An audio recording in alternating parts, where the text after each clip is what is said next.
Tiga, go. Baik, assalamualaikum warahmatullahi wabarakatuh. Di sini kami akan menjelaskan dan memaparkan tentang bisnis plan kami, yaitu Sembuh dari Sembuh. Nah, di sini ada beberapa kelompok, beberapa orang. Yang pertama itu ada Kak Elsa sebagai CCO ya Teh. Terus ada Olivia juga sebagai CCO. Terus ada Teh Sandy sebagai CTO dan Rehan juga sebagai CTO dan saya sendiri sebagai CEO. Nah, langsung saja tanpa berlama-lama kita menuju pembahasan yang pertama. Jadi di sini kita ada beberapa pembahasan.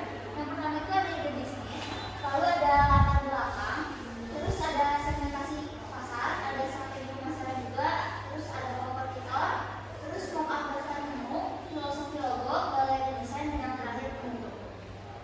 Untuk pembahasan pertama akan disampaikan oleh Kak Elsa selaku CCO. Di sini ada ide bisnis yang kita sudah diskusikan, yaitu nama bisnisnya ada Sembuh dan Sembuh. Lalu jenis usahanya yaitu jenis kafe atau tulisan kampus berbasis wellness dan juga emotional support. Nah, adapun kafe itu berada di lingkungan kampus sebagai tempat mahasiswa dapat menikmati lingkungan aman, cemilan, dan juga berbagai cerita untuk meredakan stres serta menenangkan pikiran. Nah, ciri khas dari Sembuh dan Sembuh itu yang pertama itu adalah memadukan kafe modern dengan konsep cooling space. Yang kedua di sini ada setiap produk punya tema yang masing-masing seperti calm, fokus, happy ataupun health atau penyembuhan. Lalu yang terakhir itu ada menghadirkan pengalaman minum yang menyenangkan sekaligus juga menenangkan. Selanjutnya untuk latar belakang dikirimnya ide itu, yang pertama adalah karena potensi pasar lingkungan dan sentimen terus meningkat. Lalu yang kedua ada budaya kopi dan kota santai sangat kuat di Indonesia. Lalu tren lifestyle sedang populer di kalangan muda. Yang keempat di sini ada bisnis mudah dikembangkan dalam bentuk both KPD-nya ataupun online order. Ada pun latar belakang yang membuat kita memilih ide konsep ini adalah karena dalam kehidupan modern yang serba cepat, stres dan kelelahan mental menjadi bagian dari keseharian banyak orang, mulai dari keluarga, mahasiswa, bahkan hingga pekerja kantoran. Banyak dari bisnis mereka untuk mencari keluarga kecil untuk menenangkan diri, biasanya melalui makanan ataupun minuman.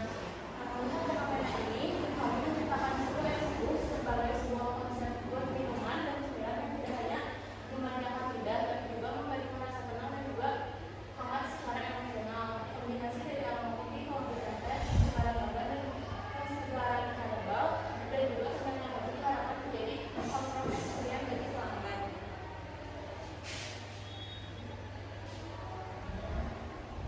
Nah, selanjutnya saya akan menjelaskan mengenai segmentasi pasar. Jadi, target utama dari Sembuh dari Sembuh itu adalah mahasiswa dan sivitas akademika tentunya. Gitu. Pada usia rentang usia 18 sampai 25 tahun yang sering mengalami tekanan akademis, stres atau kesepian. Jadi, kalau misalnya di bisnis itu penting adanya STP. STP itu apa? Jadi STP itu adalah segmentation, targeting, sama positioning. Nah, kita tuh menentukan segmentationnya. Jadi pasar mahasiswa kampus dengan kebutuhan relaksasi emosional dan sosial itu masuknya segmentasi. Jadi kita kejar targetnya di mahasiswa. Lalu ada targeting.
melalui strategi pemasaran. Dan yang terakhir ada kegiatan tematik dan kolaboratif. Nah, ini tuh bisa dijadikan kegiatan yang berkolaboratif dengan mahasiswa-mahasiswa psikologis atau bimbingan dan konseling gitu. Jadi kita benar-benar berkolaborasi lah intinya untuk meningkatkan strategi pemasaran ini. Selanjutnya ada baik. Mungkin sebelum saya menjelaskan dari daftar-daftar menu yang sudah kami rancang, mungkin saya akan menjelaskan sedikit terlebih dahulu mengenai filosofi dari logo kita ini. Yang pertama itu bisa dilihat dari di pojok kanan bawah ada logo kita. Nah, yang pertama itu ada dua sosok individu yang sedang berbincang atau ngobrol. Nah, itu menggambarkan kedekatan emosional dan ruang keterbukaan. Nah, dua orang yang duduk saling berhadapan itu mencerminkan konsep pertama dari seduh dan sembuh, yaitu tempat di mana setiap individu dapat berbagi cerita, melepas beban dan menemukan ketenangan melalui percakapan yang hangat. Lalu ada gambaran meja serta cangkir minuman. Nah, meja dan cangkir minuman ini merupakan simbol dari kehangatan dan ketenangan yang dihadirkan melalui minuman, baik itu kopi, non kopi ataupun cemilan. Dan yang ketiga itu merupakan warna hijau ya. Warna hijau itu melambangkan ketenangan, kesembuhan dan keseimbangan batin dan juga kesembuhan. Lalu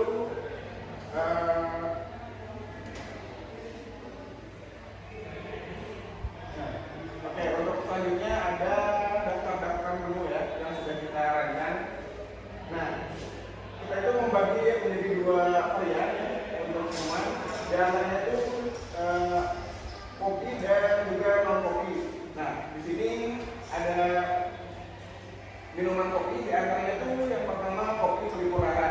Nah, dengan aroma kopi yang lembut dengan sentuhan manis karamel menjadi teman terbaik untuk menenangkan hati yang lelah. Lalu yang kedua ada espresso regah hati. Nah, espresso regah hati itu merupakan shot espresso yang murni, kuat dan pekat, memberikan energi dan semangat baru di setiap tegukannya. Lalu yang ketiga ada latte tanam jiwa. Kopi latte tanam jiwa ini merupakan perpaduan kopi dan susu yang menghasilkan rasa lembut dan menenangkan pikiran dan perasaan. Lalu ada pun kopi damai senja. Perpaduan kopi dan gula aren menghadirkan cita rasa manis, alami dan pas untuk sore yang tenang. Lalu ada pun minuman non kopi, di antaranya itu kita ada coklat pemeluk hangat, matcha tenang hening, matcha hening diri, jahe sadar diri dan juga serai bahagia. Nah, untuk cemilannya kita menyediakan mochi rasa cinta, ada strawberry dan juga rasa coklat. Nah, ada pun layanan tambahan dari yang kami sediakan itu seperti layanan untuk sesi curhat, konseling, itu mungkin akan ditarik biaya tambahan. Oke, mungkin untuk selanjutnya akan dilanjutkan oleh kakak saya.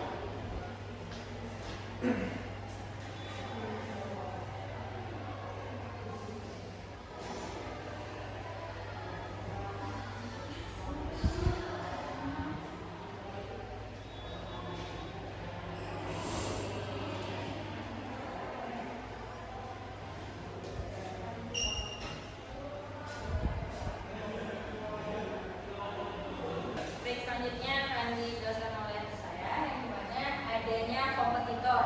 Nah, mohon maaf sebelumnya PPT-nya dulu nanti akan disebutkan.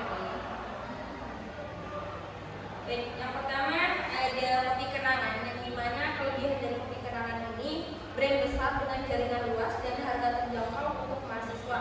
Yang dimana kelemahan dari kopi kenangan ini fokus pada produk cepat, saji dan belum memiliki nilai emosional atau konsep healing special. Lalu perbandingannya dengan seduh dan sembuh menawarkan pengalaman personal dan ketenangan emosional bukan hanya minuman. Lalu yang kedua ada kopi su, yang dimana kelebihannya memiliki identitas budaya lokal yang kuat dan kemasan estetik. Lalu kelemahannya tidak memiliki nilai diferensiasi dalam aspek kesehatan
Baik,